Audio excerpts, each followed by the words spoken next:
మీరు బయటికి వెళ్ళి వాళ్ళ దేవాలయాలు చూడండి, మీరు బయటికి వెళ్ళి వాళ్ళ యొక్క సభలు చూడండి, ఎంత క్రమశిక్షణగా కూర్చుంటారు. మన చర్చిలో కదులుతూ ఉంటాం, మెదులుతూ ఉంటాం. ప్రసంగం చేస్తుంటే స్టేజ్ పైన దైవజనులు సరిగ్గా కూర్చోరు, తోటి దైవజనులు. ఒక ఆయన కాఫీ తెప్పించుకుంటాడు, ఇంకొక ఆయన పక్కనోడితో మాడుతుంటాడు, కామెంట్ చేస్తుంటాడు. కనీసం వాక్యం తీసి చూడ్డు. Do you honour the presence of God?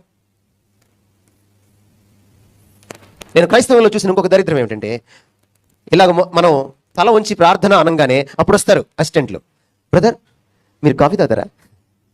మీరు కొబ్బరి నీళ్ళు తీసుకుంటారా? ఎప్పుడు? ప్రార్థన చేసేటప్పుడు. ఏమిటి ఈ దరిద్రమైన బుద్ధి ఏంటి? ఏం ప్రార్థన అయిన తర్వాత అడగరాదు? కొంపలు అంటుకుపోతాయా? ఈ లోపు కొబ్బరి నీళ్ళు తాగకపోతే చచ్చిపోతామా? ఎందుకంటే ప్రార్థన అంటే గౌరవం లేదు. ఎన్నిసార్లు బహిరంగ సభల్లో ప్రసంగం చేస్తుంటే వెనక గుసగుసలు, మాటలు. ప్రార్థన చేస్తుంటే అందరూ మాట్లాడుతుంటారు. దైవజనులు మామూలు మాట్లాడితే పర్వాలేదు, కనీసం వాక్యం ఓపెన్ చేసి follow hour. What is this? ఆయన ప్రెజెన్స్కి నువ్వు గౌరవం ఇవ్వనప్పుడు నీ దగ్గర ఎందుకుంటాడు ఆయన?